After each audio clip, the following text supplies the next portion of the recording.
السلام علیکم ورحمۃ اللہ وبرکاتہ. ہماری آواز سنائی دے رہی؟ جی آپا. وعلیکم السلام ورحمۃ اللہ وبرکاتہ. یس میم.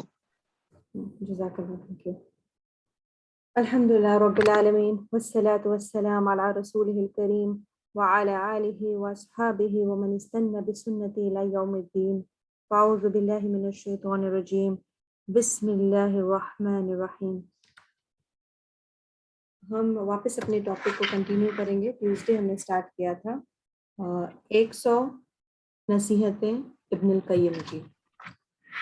تو ہم نے پہلی 10 نصیحتیں دیکھی. اب ہم دوسری سیکشن پہ آ گئے جہاں پہ 10 طریقے ہیں صبر کے اور گناہوں سے بچنے کے.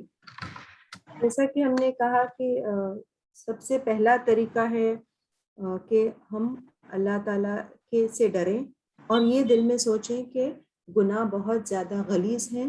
ان کے خلاف ہمارے دل میں کراہیت محسوس ہو. اور سب سے سمجھدار انسان وہ ہے جو گناہوں کو چھوڑتا ہے، نہ کہ صرف اس لیے کہ اس کے ساتھ سزا جڑی ہوئی ہے، بلکہ وہ اللہ کی رضا کے لیے ان گناہوں کو چھوڑ دیتا ہے اور وہ دل میں محسوس کرتا ہے اس بات کو کہ یہ چیز غلط ہے، اس لیے چھوڑ دیتا ہے. پوائنٹ نمبر 2 کہ ہم اس اللہ سے حیا محسوس کریں کہ ہم جب گناہ کریں تو یہ سوچیں کہ ہمارا رب ہمیں دیکھ رہا ہے اور ہمیں کتنی زیادہ شرمندگی محسوس ہو رہی ہے کہ ہم ہمارے رب کے سامنے یہ سب کام کر رہے ہیں، یہ غلط کام کر رہے ہیں. پوائنٹ نمبر 3 کہ ہم اللہ کے بے شمار احسانات کو یاد رکھیں اور یہ گناہ کیا کرتے ہیں، ہمیں اپنی اللہ کی نعمتوں سے دور کر دیتے ہیں. تو جتنی زیادہ ہم نیکیوں میں لگیں گے اتنا زیادہ گناہوں سے دور رہیں گے. جتنا زیادہ نیکیوں میں لگیں گے اتنی زیادہ اللہ تعالیٰ کی نعمتیں ہمیں ملتی رہیں گی. لیکن جیسے ہم گناہ کے راستے میں نکلیں گے اللہ تعالیٰ کی نعمتیں دھیرے دھیرے کم ہوتی رہیں گی. پھر ہم نے کہا کہ اگر ہم استغفار کریں گے، گناہ ہر انسان سے سرزد ہوتا ہے، اگر ہم استغفار کریں گے تو اللہ سبحانہ و تعالیٰ ان نعمتوں کو واپس ہمارے پاس لوٹا دیں گے انشاءاللہ. پھر سورہ رعد میں اللہ تعالیٰ آیت نمبر 11 میں اللہ تعالیٰ فرماتے ہیں کہ اگر اللہ تعالیٰ ان لوگوں کی حالت کو نہیں بدلتا جب تک کہ وہ نہیں بدلتے جو ان کے اندر ہے.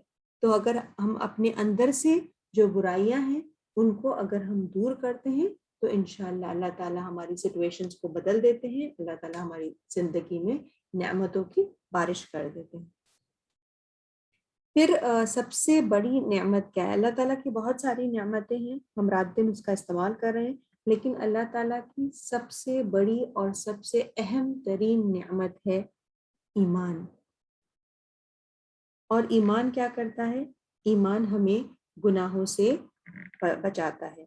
اور اگر سلف صالحین کہتے ہیں کہ اگر ہم گناہ کرتے رہیں گے تو کیا ہوگا کہ ایمان ہم سے چھنتا جائے گا، ہم سے دور ہوتا رہے گا. جتنی ہم نیکیاں کریں گے اتنا ایمان سے زیادہ قریب آئیں گے، ایمان کے لیول چڑھتے جائیں گے، ہم بلندیوں پہ سرد ہو جائیں گے. لیکن اگر ہم ایمان کو چھوڑ دیں گے، گناہوں کا راستہ پکڑیں گے تو دھیرے دھیرے ایمان خود ہم سے دور ہوتا جائے گا. سلف صالحین کا کہنا ہے کہ اگر ہم سے کوئی گناہ ہوتا تو اللہ تعالیٰ ہم سے رات کی نماز کو 1 سال تک چھین لیتا. 1 سال تک ہمیں توفیق نہیں ہوتی کہ ہم تہجد کی نماز پڑھیں. کیوں؟ کیونکہ اگر ہم کوئی گناہ میں ملوث ہوتے. پھر کسی اور نے کہا کہ اگر میں کوئی گناہ کرتا تو مجھے قرآن سمجھ نہیں آتا. میں کتنی بار کوشش کرتا قرآن سمجھنے کی اور مجھے سمجھ نہیں آتا. تو پھر مجھے احساس ہوتا کہ میرے اس گناہ کی وجہ سے مجھے قرآن سمجھ میں نہیں آ رہا ہے. تو کبیرہ گناہ سے کیا ہوتا ہے کہ ایمان ہم سے چھن جاتا ہے. پھر اگر آپ کے پاس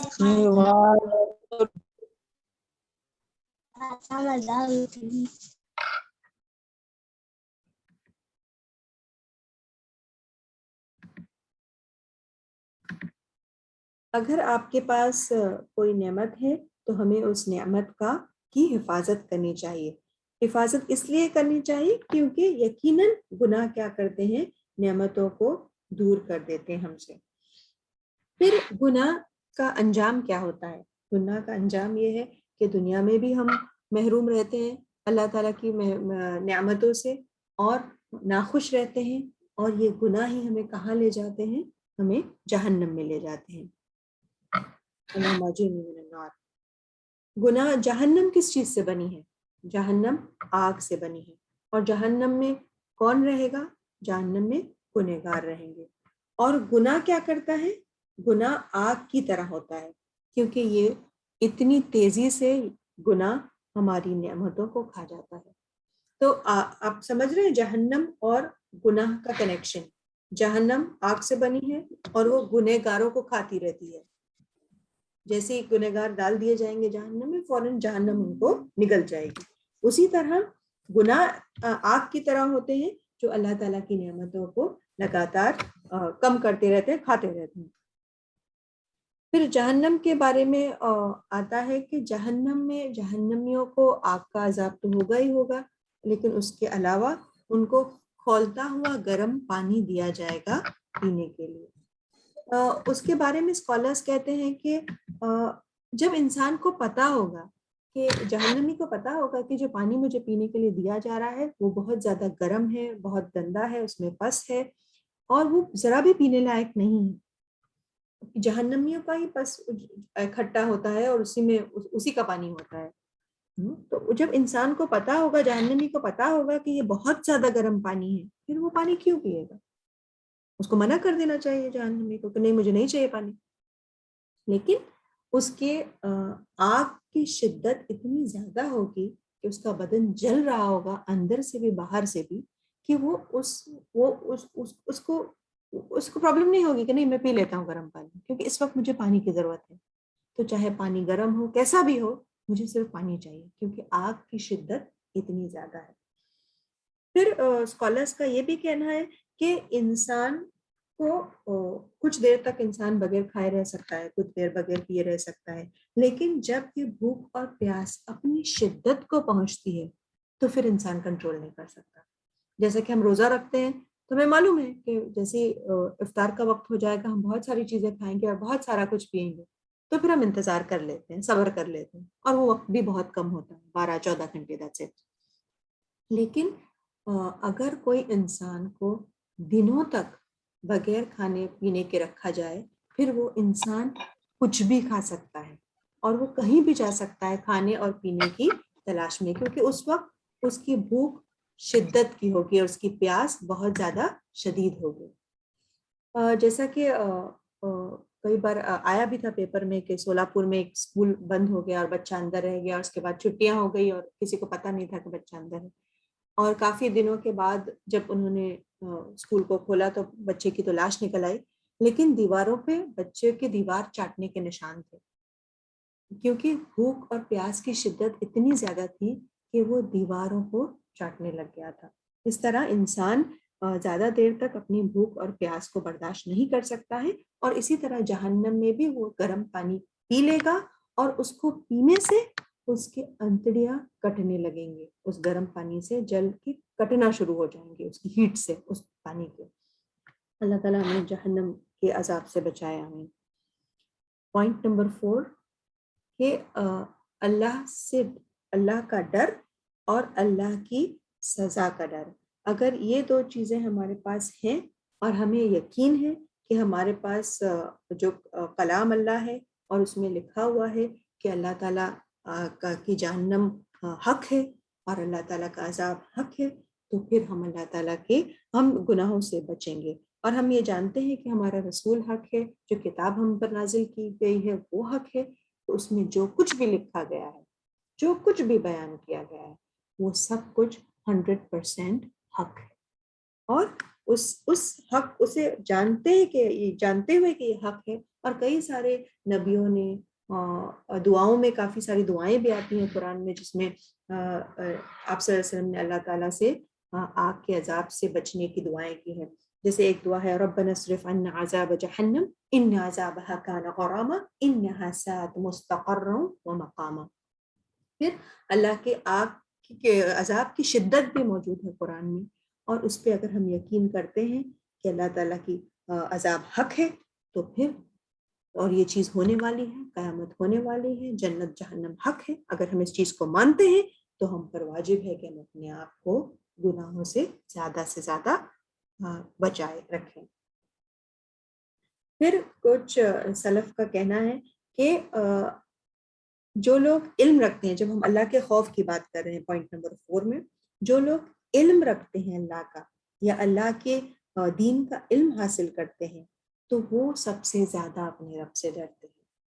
تو اللہ سے ڈرنے کے لیے اللہ کا علم، اللہ کی شریعت کا علم بہت زیادہ ضروری ہے. لا علم لوگ غفلت میں کیا کچھ نہیں کرتے. کتنے لوگوں کو پتہ نہیں ہوتا کہ چوری گناہ ہے تو کر لیتے ہیں. کتنے لوگوں کو پتہ نہیں ہوتا کہ سود لینا حرام ہے تو وہ انٹرسٹ بھی لے لیتے ہیں. تو اس لیے اسکالرس کا کہنا ہے کہ علم بہت زیادہ امپورٹنٹ چیز ہے. اس کی وجہ سے ہی انسان سب سے زیادہ اللہ سے ڈرتا بھی ہے اور بچتا بھی ہے. پھر کچھ اسکالرس کا کہنا ہے کہ اللہ کا خوف اگر رکھنا چاہیے تو پھر علم لینا حاصل کرنا ضروری ہے. اگر آپ اللہ سے ڈرنا چاہتے ہیں تو پھر علم حاصل کریں، نہیں ڈرنا چاہتے تو مت حاصل کریں. تو پھر علم کے لیے آتا ہے کہ علم انسان کو عاجزی کی طرف لے جاتا ہے، کیونکہ جتنا زیادہ ہم اللہ کا کلام پڑھتے ہیں، جتنا زیادہ ہم اللہ تعالیٰ کی سائنس کے بارے میں پڑھتے ہیں، اتنی آیتیں پڑھتے ہیں، تو پھر اتنا زیادہ ہم اللہ تعالیٰ کے سامنے جھک جاتے ہیں، اتنا زیادہ عاجز ہو جاتے ہیں. اسکالرس کہتے ہیں کہ ایک درخت ایسا ہوتا ہے جس پہ بہت سارے پھل رہتے ہیں، اور دوسرا درخت ایسا ہوتا ہے اس پہ ایک بھی پھل نہیں ہوتا، اس پہ اگتے نہیں پھل یا جو کچھ بھی ہوتا ہے وہ بالکل ہلکا ہوتا ہے. لیکن جس درخت پہ بہت زیادہ پھل ہوتے ہیں وہ بھاری ہو جاتا ہے. اب سیب کا درخت بھی اگر آپ سوچیں گے اس کے بارے میں کہ وہ بھاری ہو کے جھکنے لگتا ہے، وزن دار ہو جاتا ہے، اور اس وزن سے اس میں جھکاؤ آ جاتی ہے، اس کے پتے، اس کی ٹہنیاں جھکنے لگتے ہیں. اسی طرح علم، جس کے پاس علم زیادہ ہوتا ہے وہ جھکنے لگتا ہے. صحیح علم، ایسے علم والے ایسے بھی لوگ ہیں جو بہت زیادہ متکبر ہیں، ان کو تکبر ہوتا ہے بہت کہ ہم بہت زیادہ جانتے ہیں. ان کے پاس صحیح علم نہیں ہے، کیونکہ اگر صحیح علم ہوگا تو ہم اس درخت کی طرح ہوں گے جو ہمیشہ جھکا ہوا رہتا ہے، وزندار ہوتا ہے، اس کے پھلوں سے بھرا ہوا ہوتا ہے. تو پھر ہمیں چاہیے کہ ہم ایسا علم حاصل کریں جو علم ہمیں عاجز بنائے، اور ہم اس درخت کی طرح ہو جائیں جو پھلوں سے بھرا ہوا. پھر اسکالرس کہتے ہیں کہ طالب علم کو کیسا ہونا چاہیے. طالب علم کو ایک کوے کی طرح ہونا چاہیے. بہت دلچسپ بات ہے یہ کہ ایک کوے کی طرح ہونا چاہیے. کیوں؟ کیونکہ ایک کوا جب آ کے ہماری بالکنی میں بیٹھتا ہے تو بڑا چوکنا رہتا ہے، ہمیں بھی دیکھتا رہتا ہے، ہم کیا کر رہے ہیں وہ بھی دیکھتا رہتا ہے، آس پاس کچھ کھانے کے لیے ہے نہیں ہے وہ بھی دیکھتا رہتا ہے، بار بار پکارتا بھی رہتا ہے، ہمیں شور کرتا رہتا ہے. تو آلویز الرٹ رہتا ہے. کوا بہت کم سوتا ہے، بہت کم، بہت زیادہ الرٹ رہتا ہے، سب طرف نظر رہتی ہے کوے کی. پھر اسکالرس کا کہنا ہے کہ کوے کے ساتھ ساتھ ایک طالب علم کو بگلے کی طرح ہونا چاہیے، ڈف کی طرح. کیونکہ ایک بگلا جب ندی کے کنارے بیٹھتا ہے اور اپنی خوراک کی تلاش میں رہتا ہے، اپنے پرے کی تلاش میں رہتا ہے، تو وہ ہلتا بھی نہیں ہے، پر بھی نہیں ہلاتا، پیر بھی نہیں ہلاتا، ایسا لگتا ہے کہ بالکل اسٹیچو کی طرح کھڑا ہے. اسی طرح وہ ایک ٹک اپنی پرے کی طرف، جو مچھلی کو پکڑنے جا رہا ہے اس کی طرف دیکھتا رہتا ہے. نہ وہ آنکھ جھپکتا ہے، نہ وہ پر ہلاتا ہے، نہ اپنے پیر ہلاتا ہے، بالکل اسٹیچو کی طرح رہتا ہے، ایک دم فوکسڈ، فل کنسنٹریشن کے ساتھ. تو اگر ہم طالب علم ہیں تو ہمیں بھی اپنی پڑھائی میں کمپلیٹ کنسنٹریشن رہنا چاہیے. اور جب ہم کوے کی بات کر رہے ہیں تو کوا کیا کرتا ہے ہمیشہ، جسٹ 1 منٹ،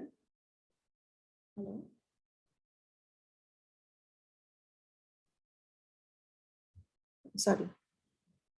تو کوا کیا کرتا ہے؟ الرٹ رہتا ہے. مطلب جب ایک طالب علم حاصل کرنے کی کوشش کر رہا ہے تو طالب علم کو کیا کرنا چاہیے؟ الرٹ رہنا چاہیے. کہاں سے مجھے صحیح علم مل رہا ہے تو اس کی تلاش میں رہنا چاہیے. جیسا کوا کچھ ڈھونڈتا ہے، کچھ کھانے کے لیے مل جائے مجھے، اسی طرح ہمیں اس تلاش میں رہنا چاہیے کہ کس جگہ پہ ہمیں صحیح علم مل رہا ہے اسے ہم حاصل کریں. پھر تیسرا بڑے دلچسپ ہے، یہ اسکالرس کہتے ہیں کہ طالب علم کو ایک کتے کی طرح ہونا چاہیے. کیوں؟ کیونکہ کتا جو ہے وہ پہلی بات یہ اپنے مالک کا بڑا وفادار ہوتا ہے. دوسرا کہ کتا کھاتا اور سوتا کم ہے، صرف زیادہ تر تو ہڈیاں کھاتا ہے اور بہت کم سوتا ہے. اور جب سوتا بھی ہے نا تو اگر ہم بازو سے گزریں گے نا تو اس کے کان ہل جاتے ہیں. اگر آنکھیں نہیں بھی کھولا اس نے تو اس کے کان ایک دم کھڑے ہو جاتے ہیں. اتنا زیادہ وہ نیند میں بھی الرٹ رہتا ہے. اتنی مطلب کہ ہلکی نیند رہتی ہے. ایسا نہیں کہ سب بیج باج کے سو گئے اور پھر اٹھنے کا نام و نشان نہیں. تو ہم طالب علم کو کم کھانا چاہیے، کم سونا چاہیے. چونکہ کتا کم کھاتا ہے سوتا بھی کم ہے. چونکہ ہم زیادہ کھاتے ہیں ہمیں نیند زیادہ آتی ہے. تو ہر چیز کو ایک طالب علم کو عدل ایک پراپر پروپورشن میں یوز کرنا چاہیے. پھر جب ہم موسیٰ اور خضر، موسیٰ علیہ السلام اور خضر کا قصہ جب ہم پڑھتے ہیں سورہ کہف میں، تو اس میں آتا ہے کہ موسیٰ علیہ السلام اور خضر ایک بوٹ میں سوار ہو کے اپنے راستے پر نکلتے ہیں. تو جب وہ کشتی میں بیٹھے رہتے ہیں، جب وہ بوٹ میں بیٹھے رہتے ہیں، تو اس پر ایک پرندہ، ایک چڑیا آ کے بیٹھتی ہے اور ان کے سامنے وہ پانی پینے لگتی ہے سمندر کا ان کے سامنے، اور پانی پی لیتی ہے، پی کے چلی جاتی ہے. جب وہ پی کے چلی جاتی ہے تو خضر موسیٰ علیہ السلام کو کہتے ہیں کہ انسان کا علم صرف اتنا ہی ہے جتنا کہ پانی اس چڑیا نے پیا ہے. اس سمندر کے مقابلے میں کسی انسان کا علم صرف اتنا ہی ہے. ہمارے لیے علم حاصل کرنا بہت زیادہ آسان ہے. کلک آف دا بٹن پہ ہمارا علم ہے. بہت ساری کتابیں ہمارے پاس میسر ہیں، لائبریریز ہیں، فری بکس ڈسٹریبیوشن ہوتے ہیں مسجدوں میں. ابھی انٹرنیٹ کی وجہ سے تو ہمارے لیے بہت زیادہ آسان ہے، کہیں جانے کی ضرورت نہیں. لیکن ہارون رشید جب بادشاہ تھے اس وقت ان کی کنگڈم میں جب ان کے بیٹے تھے امین اور مامور رشید، ان کے دونوں بیٹوں کو پڑھانے کے لیے انہوں نے امام مالک سے رحمہ اللہ سے ریکویسٹ کیا کہ میں میرے بچوں کو دین کی تعلیم دینا چاہتا ہوں، تو آپ پلیز آ کے میرے بچوں کو پڑھائیے. تو امام مالک نے کیا جواب دیا؟ بادشاہ کے بچے ہیں وہ، ظاہر سی بات ہے کہ ان کے ٹیوٹر کو تو سونے کے تحفے اور بہت زیادہ آسائشیں اور بہت ساری فیسلٹیز بھی ملتی ہوں گی اس وقت. اور ایک ٹیچر کے لیے ایک فخر کی بات ہے کہ وہ بادشاہ کے بچوں کو پڑھا رہا ہے. لیکن امام مالک نے کیا کہا کہ میں آپ کے محل میں نہیں آؤں گا. اگر آپ کے بچوں کو پڑھنا ہے تو ان کو آپ میرے پاس بھیجیے. میری کلاس میں میرے دوسرے بچوں کے ساتھ وہ آ کے بیٹھیں گے اور پڑھیں گے. میں پرائیویٹلی ان کو آ کے نہیں پڑھاؤں گا. تو یہ بادشاہوں کے بچوں کے ساتھ یہ تھا کہ ان کو اٹھ کے اپنے محلوں سے اٹھ کے اپنی ٹیچر کے گھر پہ جا کے پڑھنا ہوتا تھا، تبھی ان کو دین کا علم ان کو حاصل ہوتا تھا. اسی طرح ہمارے لیے یہ علم حاصل کرنا اتنا آسان ہے. تو مطلب جب ہم سوچتے ہیں کہ جب ہم لوگوں کو اللہ تعالیٰ سوال کرے گا کہ ہم نے دین کا علم حاصل کیوں نہیں کیا، تو ہمارے لیے جواب دینا بہت مشکل ہو جائے گا، کیونکہ ہمارے لیے دین کا علم حاصل کرنا بہت زیادہ آسان ہے. اور اسکالرس کا کہنا ہے لا علمی کافی ہے اللہ کی رحمتوں سے محرومی کے لیے. جتنا کم علم اتنی کم نعمت، اتنے کم بلیسنگز. آگے ہم اللہ کی نعمتوں کے بارے میں آگے بات کریں گے کہ کون سی نعمتوں کے بارے میں بات کر رہے ہیں، اور ان نعمتوں کے بارے میں بات نہیں کریں کہ کوئی ہمیں دکھ رہا ہے کہ گنہگار ہے اور بہت زیادہ امیر ہے اور اس کے بہت سارے بنگلے ہیں اور فیملی ہوم ہے اور فارم ہاؤس ہے. نہیں، ہم ان نعمتوں کی بات نہیں کر رہے. ہم آگے بات کریں گے اس بارے میں انشاءاللہ. پوائنٹ نمبر 5، اللہ سے محبت اور اللہ کی حمد و ثنا بیان کرنا. اللہ کی نافرمانی سے اور اللہ کے گناہوں سے اگر ہم بچنا چاہتے ہیں اور ہم صبر اختیار کرنا چاہتے ہیں تو ہمیں چاہیے کہ ہم اللہ تعالیٰ کے سے بہت زیادہ محبت کریں. کیوں؟ کیونکہ جتنی زیادہ ہمارے دل میں اپنے رب کی محبت رہے گی اتنا زیادہ یہ شوق رہے گا ہمارے دل میں کہ ہم اللہ سبحانہ تعالیٰ کی فرما برداری کریں، اور اتنی زیادہ ہمارے دل میں ناگواری رہے گی کہ ہم اللہ تعالیٰ کی نافرمانی کریں. تو گناہ کہاں سے نکلتے ہیں؟ گناہ جب دل میں محبت کی کمی ہوتی ہے اس سے گناہ نکلتے ہیں. اب جب ہم لوگوں کی آپس میں بات کرتے ہیں، ہم جس سے محبت کرتے ہیں اس کی 100 باتیں سن لیتے ہیں، اس کی ڈانٹ بھی سن لیتے ہیں، اس کی ناراضگی بھی سن لیتے ہیں، ان کی 2 باتیں برداشت بھی کر لیتے ہیں، معاف بھی کر لیتے ہیں. لیکن ہم جس سے محبت نہیں کرتے، انہوں نے اف بھی کیا اگر ہم، یا ہماری گاڑی سے آگے بھی نکل گئے ہو، یا ہمارے ساتھ دکان میں کسی نے کچھ کہہ دیا، یا مارکیٹ میں کوئی مل گیا اور کسی نے بدتمیزی سے بات کی، تو ہمیں بہت زیادہ غصہ آتا ہے. یہی چیز اگر ہماری اولاد یا ہمارے شوہر یا ہمارے ماں باپ یا کوئی ہمارے بہت زیادہ قریب ہے، یا بھائی بہن یا ہماری کوئی قریبی فرینڈ، وہی چیز اگر وہ کرے تو ان کے لیے معاف ہے. کیوں؟ کیونکہ ہماری محبت اس انجان انسان کے لیے بہت کمزور ہے، بہت کم ہے، نہیں کے برابر ہے. لیکن جو ہمارے قریبی ہیں ان کے لیے ہمارے دل میں محبت بہت زیادہ ہے. اسی طرح وَلِلَّهِ الْمَثَلِ الْأَعْلَى، اللہ کے لیے بہترین ایگزامپلز ہیں.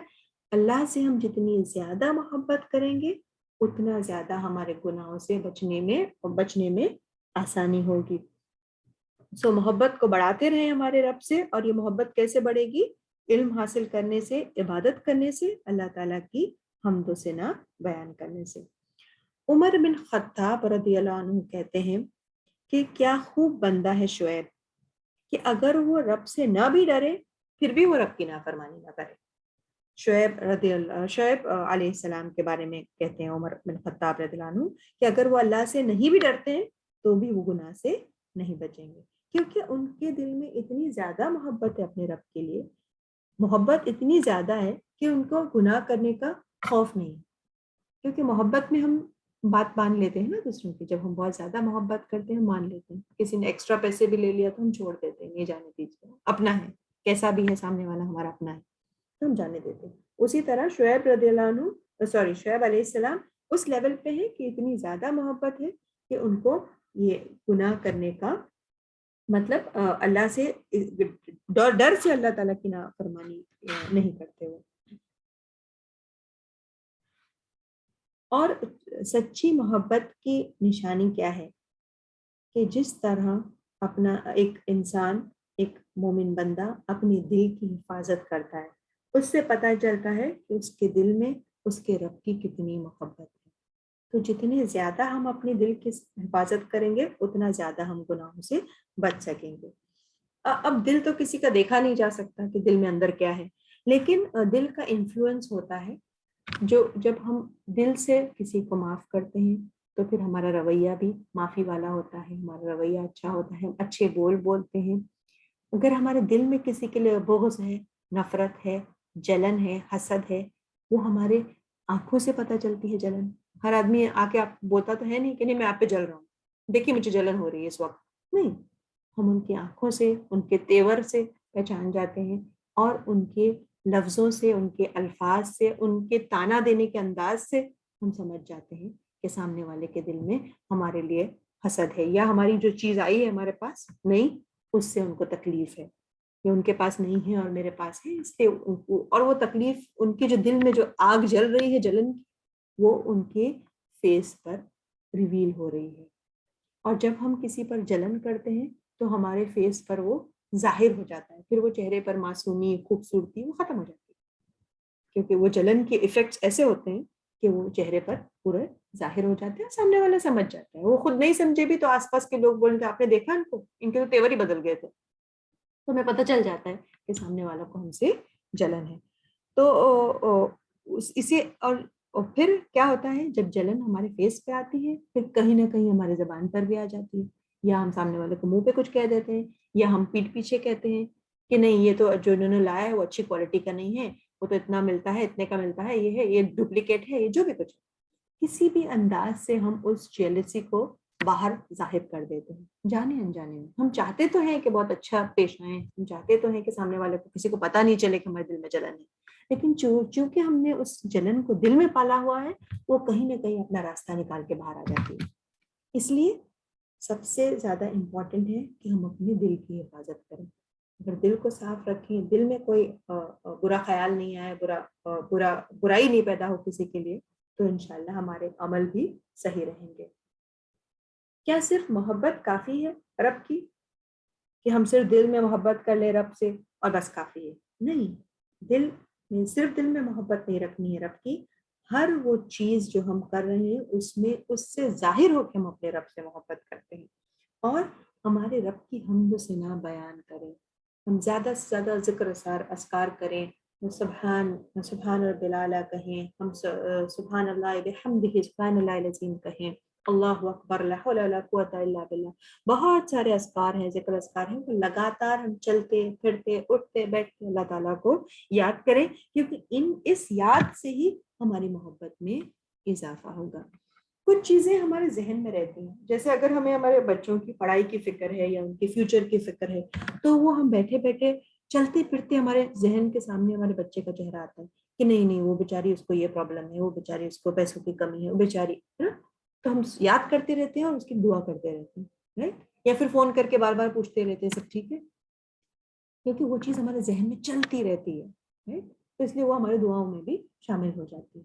اسی طرح اگر ہم اللہ کے ذکر میں اضافہ کریں تو دن بھر ہمارے دل میں دماغ میں اللہ ہی چلتا رہے گا کہ ابھی ہم اللہ سے جڑنا ہے، اللہ سے بات کرنی ہے، اللہ کے لیے نماز پڑھنی ہے، اللہ کے لیے کلام کو پڑھنا ہے اور اللہ کو یاد کرنا ہے. تو جو چیز سب سے زیادہ ہمارے ذہن میں رہے گی وہ زیادہ ہمارے ایکشنز میں بھی رہے گی انشاءاللہ.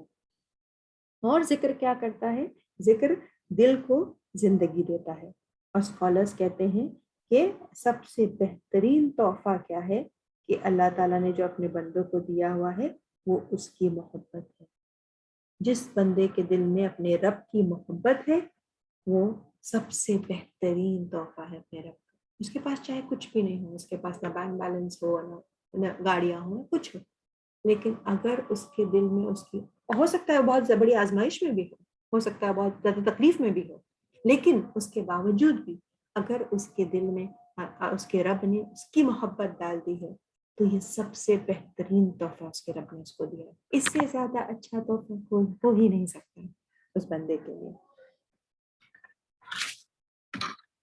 پھر پوائنٹ نمبر 6 کہ اگر ہم چاہتے ہیں کہ گناہوں سے بچیں اور صبر اختیار کریں تو ہم سیلف رسپیکٹ رکھیں، اپنے آپ کی عزت رکھیں، اپنے آپ کو ذلیل ہونے نہ دیں، نہ اپنے رب کے سامنے نہ دنیا والوں کے سامنے. اپنی عزت کو اپنے ہاتھ میں رکھیں. جب ہم اپنی زبان کا غلط استعمال کرتے ہیں ہم اپنی اس رسپیکٹ کھو دیتے ہیں، لوگوں کے سامنے بھی اپنے رب کے سامنے. جب ہم جھوٹ بولتے ہیں کبھی نہ کبھی ہمارا جھوٹ پکڑا جاتا ہے تو ہم لوگوں کے، اور کئی بار تو ہمارے چہرے سے پتہ چل جاتا ہے کہ ہم جھوٹ بول رہے ہیں. لوگوں کے سامنے بھی ہماری عزت چلی گئی، رب کے سامنے بھی چلی گئی. ہر وہ حرکت، جیسے ریاکاری کے لیے اگر ہم نے کچھ دیا، لوگوں کو بتانے کے لیے ہم نے کوئی صدقہ دیا ہے، لوگوں کو معلوم ہے کہ یہ صدقہ وہ چپکے سے بھی دے سکتی تھی، لیکن چونکہ میں وہاں بیٹھی ہوں اس لیے جان بوجھ کے دے رہی ہیں. تو کیا ہوا؟ لوگوں کے سامنے بھی ہمارا عمل ضائع ہو گیا اور ہمارے رب کے سامنے بھی وہ تو قبول ہی نہیں ہے. جو ہم نے لوگوں کو بتانے کے لیے کیا وہ تو قبول ہی نہیں. پھر سیلف رسپیکٹ کے ساتھ ساتھ ایک شفاف دل اور عزت. تو ہم اپنی عزت، کہتے ہیں نا ہماری عزت اپنے ہاتھ میں ہے، ہم اپنی عزت سنبھالیں، اپنے بیہیویئر سے، اپنے رویے سے. چگلی کر کے اپنی عزت نہیں گوائیں لوگوں کے سامنے اور نہ ہی اپنے رب کے سامنے. اور اپنے دل کو شفاف رکھیں. جس دن ہم یہ سوچ لیں گے کہ ہماری ہر وہ چیز، ہر وہ عمل، جسے ہم لوگوں نے ٹیوزڈے بات کی تھی کہ ہمارے اور دوسروں کے درمیان کون ہے؟ ہمارا رب ہے. تو ہم بار بار اگر ہمارے رب کو دیکھیں گے تو ہمارا رویہ صحیح رہے گا اور ہمارا دل. اب اگر میٹنگ ختم ہوئی تو پھر انشاءاللہ ہم نیکسٹ ویک کنٹینیو کریں گے. تو ہمارا دل کیا ہوگا؟ شفاف رہے گا اور ہمارا رویہ کیا رہے گا؟ لوگوں سے اچھا رہے گا. دل کا صاف ہونا بہت ضروری ہے رویے کے لیے. ہم دل میلا رکھ کے رویہ اچھا نہیں رکھ سکتے، وہ نہیں، پاسبل ہی نہیں ہے. تو ہم کو اگر رویہ اچھا کرنا ہے تو پہلے روٹ میں جانا پڑے گا، پہلے ہمارے دل کو صاف رکھنا پڑے گا. پوائنٹ نمبر 7 کہ ہم یہ پہچانیں کہ گناہوں کے نتائج کیا ہیں، کیا کیا ہو سکتا ہے اگر ہم گناہ کریں گے تو اس کے کیا کیا ڈرا بیکس ہیں. اوکے، گناہوں کے کیا کیا ڈرا بیکس ہیں؟ گناہ کرنے سے کے بہت سارے برے اثرات ہیں اور ان اثرات کو ہمیں جاننا بہت ضروری ہے. جب ہم نے یہ کتاب پڑھی تو ہم نے پہلی بار دیکھا کہ گناہ کے اتنے سارے اثرات ہیں جو ہمیں معلوم ہی نہیں تھے. سبحان اللہ. سب سے پہلے کیا ہوتا ہے؟ گناہ سے چہرہ کالا پڑنے لگتا ہے. تم کہتے ہیں نا آج بہت اچھا نہیں لگ رہا چہرہ، تھوڑا فیشیل کرنا چاہیے. بہت دن سے فیشیل نہیں کیا نا, بہت دن سے بلیچ نہیں کیا, اس لیے چہرہ ایسے کالا کالا لگ رہا ہے, میں ڈارک لگ رہی ہوں, کمپلیکشن اچھا نہیں لگ رہا ہے. پھر ہم نکالتے ہیں ریمیڈیز کہ دودھ لگانے سے چہرہ صاف ہوتا ہے, اور یہ کرنے سے وہ ہوتا ہے. تو چہرہ ڈارک اگر ہونے لگا ہے تو وہ گناہوں کی وجہ سے ہونے لگا ہے. پھر کبھی کبھی ہم ڈل محسوس کرتے ہیں کہ دل نہیں چاہ رہا, چپ چاپ بیٹھے رہیں, بس سیلنگ کی طرف دیکھتے رہتے ہیں. کوئی ٹینشن ہے, کوئی پوچھتا ہے تو کہتے نہیں ٹینشن نہیں ہے کچھ. آپ ناراض ہیں کسی سے؟ نہیں ناراض نہیں, بس دل نہیں لگ رہا. تو جو فیلنگ رہتی ہے, گلومی فیلنگ رہتی ہے, وہ بھی گناہوں کی وجہ سے ہوتی ہے. دل کا کالا پن گناہوں کی وجہ سے. ڈپریشن, ہم کو ڈپریشن اگر ہمیں ہو رہا ہے تو یہ گناہوں کی وجہ سے ہے, کیونکہ گناہ کیا کر رہے ہیں, ہمیں بہت زیادہ مایوس کر رہے ہیں. ہر ولا تخافوا ولا تحزنوا, اللہ تعالیٰ کہتے ہیں نا کہ مومن بندے کو نہ خوف ہوگا نہ ڈر ہوگا نہ حزن ہوگا. تو اگر ہم گناہ کرتے ہیں تو مطلب ہم گناہ اگر کرتے ہیں تو آٹومیٹکلی ہمارے گناہوں کی وجہ سے ہمارے دل میں ایک سیڈنس پیدا ہو جاتی ہے, ایک مایوسی, ایک دل نہیں لگ رہا. نہیں, سب لوگ ہیں گھر میں, بچے بھی آئے ہوئے ہیں, رشتہ دار بھی آئے ہوئے ہیں, پر میں دل نہیں لگ رہا. کیوں دل نہیں لگ رہا؟ کیونکہ ہمارے گناہوں کی وجہ سے. کیونکہ ایسے بھی لوگ ہیں جو چار دیواری میں, جیل میں چار دیواری میں بیٹھے ہوئے ہیں, بند قید میں ہیں, بہت تکلیف میں ہیں, اس کے باوجود بھی وہ خوش ہیں. وہ کیوں خوش ہیں؟ اتنی تکلیف میں ہے, نہ الیکٹریسٹی ہے, نہ صاف پانی پینے کو مل رہا ہے, نہ اچھا کھانا کھانے مل رہا ہے, نہ گھر والوں سے مل پا رہے ہیں, نہ روزی ہے, نہ کوئی جاب ہے, کچھ بھی نہیں, اور دوسرے قیدیوں کے ساتھ بیٹھے ہوئے, اس کے بعد بھی وہ خوش ہیں. کیوں خوش ہیں؟ کیونکہ وہ گناہوں سے بچے ہوئے ہیں, ان کے دل میں اطمینان ہے, وہ اللہ کی قدر سے راضی ہیں. ڈپریشن کی ایک وجہ اور بھی ہے, اور وہ ہے ناشکری. کیونکہ ہمارے پاس 100 میں سے 80 چیزیں ہیں, 20% چیزیں نہیں ہیں, یا 99 چیزیں ہیں, ایک چیز نہیں ہے. تو وہ جو ایک چیز نہیں ہے اس کو لے کے ہم فکر مند ہیں. پھر جو باقی جو 99 چیزیں جو ہمارے پاس ہیں فی الحال, جو دوسروں کے پاس نہیں ہیں, وہ ہمیں نظر ہی نہیں آ رہی. نظر اس لیے نہیں آ رہی کیونکہ ہم ڈپریشن میں ہیں, اور وہ ایک جو چیز ہمارے پاس نہیں ہے اس کے بارے میں سوچ سوچ کے ہم بس جھلس رہے ہیں.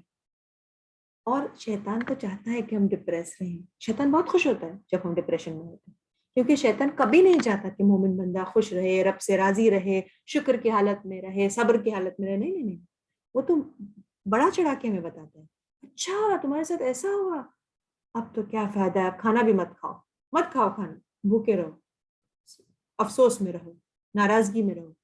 دھیرے دھیرے بھوک کم ہو جاتی ہے, دھیرے دھیرے ہم گھر سے باہر نکلنا نہیں چاہتے, ڈپریشن بڑھ جاتا ہے. پھر ہم سائیکیٹرسٹ کے پاس جاتے ہیں, سائیکیٹرسٹ ہمیں ٹیبلٹس دیتا ہے. سائیکیٹرسٹ خود اپنی مدد نہیں کر سکتا ہے, تو ہماری مدد کیا کرے گا؟ پھر ہمیں وہ گولیاں ڈالتے ہیں, وہ گولیاں کھا کے ہم سو جاتے ہیں, پھر ہماری نمازیں میں سو جاتی ہیں, اور پھر وہ گولیاں ہمارے دماغ کو سن کر دیتی ہیں, اور پھر ہم کچھ سوچنے کے, سمجھنے کے, غور و فکر کرنے کے لائق نہیں رہتے, بستر پہ پڑے رہتے ہیں. تو یہ سب کیوں ہوتا ہے؟ یہ ہمارے گناہوں کی وجہ سے ہوتا ہے. پھر ٹینشن, جب ہمیں ٹینشن ہوتا ہے اور ٹینشن کی وجہ سے ہمارے غصے کا لیول زیادہ ہو جاتا ہے, یہ سب گناہوں کی وجہ سے ہوتا ہے. مایوسی گناہ کی وجہ سے ہوتی ہے. دل میں جو پین ہوتا ہے, جو ہم کہتے ہیں نا ہمیں بہت سینے میں دکھ رہا ہے, ہمیں بہت درد ہو رہا ہے, بہت تکلیف ہو گئی, آپ نے ہمارے ساتھ ایسا کیا, ہمیں بہت دکھ ہوا, ہمیں بہت تکلیف ہوئی, ہمارا بہت دل دکھا. جب ہم اپنے آپ کو ایسے سب الفاظ بولتے ہیں تو ہم کیا کرتے ہیں, یہ بھی ہم اللہ تعالیٰ کی ناشکری کرتے ہیں.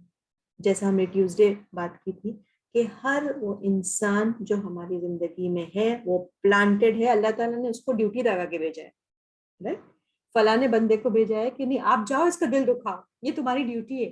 وہ بیچارہ اپنا ڈیوٹی کر رہا ہے, وہ آ کے ہمیں تکلیف دے رہا ہے, اور وہ اپنی ڈیوٹی کر رہا ہے. اور اللہ تعالیٰ یہ چیک کر رہے ہیں کہ ہم کیا کر رہے ہیں. کیا اس کا نام لے لے کے بار بار افسوس کر رہے ہیں, رو رہے ہیں, لوگوں سے بیان کر رہے ہیں کہ اس فلانے نے مجھے ایسا کہہ دیا, اب میں کیا کروں, اب میں دل نہیں چاہ رہا, اب میں باہر نہیں نکل سکتی, میرا آج بہت ٹینشن ہوئی گھر میں, آج بہت تکلیف ہو گئی. یا پھر ہم اس کو یہ سوچیں کہ اللہ کی طرف سے تھا اور اللہ تعالیٰ نے ہمارے لیے بھیجا تھا, اور اللہ سے استغفار کریں, شکر کریں, صبر کریں اور رہیں اچھے سے. پھر دل کی کہتے ہیں نا کنفائنڈ ہارٹ, دل کی تنگی, جس سے کہتے ہیں کہ کوفت فیلنگ آتی ہے نا ہمیں, کہ ایسا کھچا کھچا لگتا ہے، کچھ اچھا نہیں لگتا، کہیں جانے آنے کا دل نہیں کرتا، کسی سے بات کرنے کا دل نہیں رہتا، کسی سے مطلب ملنے جلنا نہیں چاہتے ہم، کوئی فون کرتا ہے تو دل نہیں چاہتا فون اٹھانے کا، بات کرنے کا، جلدی سے ہم فون کاٹ دیتے ہیں، کچھ کھانے کا دل نہیں چاہتا. تو یہ جب سب تنگی ہو جاتی ہے نا دل میں، اور بس اسی ایک ہی بات کو لے کے ہم بیٹھے رہتے ہیں، تو یہ بھی ہماری گناہوں کی وجہ سے ہے. بے چینی، گھبراہٹ جسے ہم کہتے ہیں، جو گھبراہٹ ہوتی رہتی ہے، بے چینی ہوتی رہتی ہے، نیند نہیں آتی، یہ اس گناہوں کی وجہ سے ہے. Lack of focus, Quran class میں تو ہم بیٹھتے ہیں، درس میں تو ہم بیٹھتے ہیں، لیکن ہمارا دھیان ہٹ جاتا ہے، ہم کنسنٹریٹ نہیں کر پاتے. تھوڑی دیر بیٹھتے ہیں پھر اپنے خیالوں میں چلے جاتے ہیں، پھر پتہ ہی نہیں چلتا کب ختم ہوا. تو یہ بھی گناہوں کی وجہ سے ہے. کمزوری اور دشمن کا ڈر، اگر ہمیں پتہ چلتا ہے کہ کوئی ہمارا دشمن ہے یا ہمارا کوئی خیر خواہ نہیں ہے، وہ آنے والا ہے، یا کوئی محفل میں ہمیں ان سے ملاقات ہونے والی ہے، اگر ہمیں یہ سب پتہ چلتا ہے تو ہمارے دل میں ایک ڈر پیدا ہو جاتا ہے کہ نہیں اگر ہم وہ شادی میں چلے جائیں گے تو وہاں وہ بھی آئیں گی، پھر مجھے 2 بات سنائیں گی، تو ہمیں پہلے سے ہی ڈر شروع ہو جاتا ہے. تو یہ ڈر بھی کیا ہے؟ گناہوں کی وجہ سے ہے. اور یہ ڈر سے کیا ہوتا ہے کہ ہمارے دل کی جو بیوٹی ہے وہ ختم ہو جاتی ہے گناہ سے. جو ہمارا دل اللہ تعالیٰ نے خوبصورت بنایا ہے، جس میں بہت زیادہ محبت، شفقت، پیار جو اللہ تعالیٰ نے بھرا ہے، وہ دل کیا ہو رہا ہے؟ گناہوں کی وجہ سے بدلا جا رہا ہے، خراب ہو رہا ہے. پھر کنفیوژن، ہمارے کوئی بھی کام ہم جب کرنے جاتے ہیں نا تو بڑے کنفیوز ہو جاتے ہیں، یہ کریں نہیں کریں، صحیح کیا میں نے، گیس بند کی کہ نہیں کی، پھر دوبارہ جائیں گے چیک کرنے کہ واقعی گیس بند ہوئی کہ نہیں. کبھی ایسا لگتا ہے کہ پرس میں فون نہیں ڈالا ہم نے اور گھر سے نکل گئے، پھر ہم واپس آتے ہیں، واپس چیک کرتے ہیں پرس، فون ڈالا یا نہیں ڈالا، یاد ہی نہیں آ رہا، پتہ ہی نہیں چل رہا کہ کنفیوژن کیا ہے. تو یہ جو کنفیوز اسٹیٹ میں ہم رہتے ہیں کہ ہم کوئی فیصلہ نہیں لے پاتے، یہ کروں نہیں کروں، روڈ کراس کروں نہیں کروں، ہم رک جاتے ہیں. تو پھر یہ جو کنفیوژن ہوتا ہے یہ بھی گناہوں کی وجہ سے ہوتا ہے. پھر ایک فیلنگ آتی ہے ہمارے دل میں کہ کوئی ہم سے پیار نہیں کرتا. نہیں، گھر میں سب لوگ ہیں، شوہر بھی ہیں، بچے بھی ہیں، ماں باپ بھی ہیں، بھائی بہن، لیکن کوئی مجھے پیار نہیں کرتا. یہ کئی بار سنتے ہیں بچوں کے منہ سے بھی، ہماری ممی ہمیں پیار نہیں کرتی. تو یہ کیوں ہے یہ فیلنگ؟ سب کے ہونے کے باوجود، ہر رشتہ دار کے موجود ہونے کے باوجود، آس پاس لوگوں کے ہونے کے باوجود، تحفے تحائف ہم ایک دوسرے کو دیتے لیتے ہیں، ان سب کے باوجود ساتھ میں بیٹھ رہے ہیں، کھا رہے ہیں، پی رہے ہیں، اس کے باوجود ہمیں کوئی چاہتا نہیں، بڑا اکیلا پن محسوس ہو رہا ہے. کیوں؟ فون ہے سامنے، چاہے جسے چاہے فون کر لیں، اب تو بل بھی نہیں آتا، جسے چاہے جتنے چاہے لمبی بات کریں، لیکن پھر بھی یہ فیلنگ آف لونلینے ہوتی. کیوں؟ گناہوں کی وجہ سے. کیونکہ جب ہم رب سے کنیکٹ ہوں گے یہ فیلنگ ختم ہو جائے گی، کیونکہ ہمارا کمپینین کون رہے گا، ہمارا ولی کون رہے گا، ہمارا دوست کون رہے گا؟ ہمارا رب. بہرحال ہمیں ویسے جیسے ہم نے پہلے کہا کہ یہ ہمیشہ ڈر رہے گا کہ ہمارا دشمن ہم پر غلبہ حاصل کر لے، اس کا بھی ڈر رہے گا ہم پہ. اور جو علم ہمارے سامنے دیا جائے گا، ہمیں جو علم ہمیں حاصل ہوگا، جو علم ہمارے کانوں میں پڑے گا، اس سے ہم فائدہ نہیں اٹھا پائیں گے. علم تو ہوگا، ہم کلاس میں بیٹھیں گے، ہم قرآن کھولیں گے، ہم تفسیر پڑھیں گے، لیکن اس سے ہماری زندگی پر کوئی اثر نہیں ہوگا، اس سے ہم کسی قسم کا فائدہ نہیں اٹھا پائیں گے. اور یہ کس وجہ سے ہوگا؟ ہماری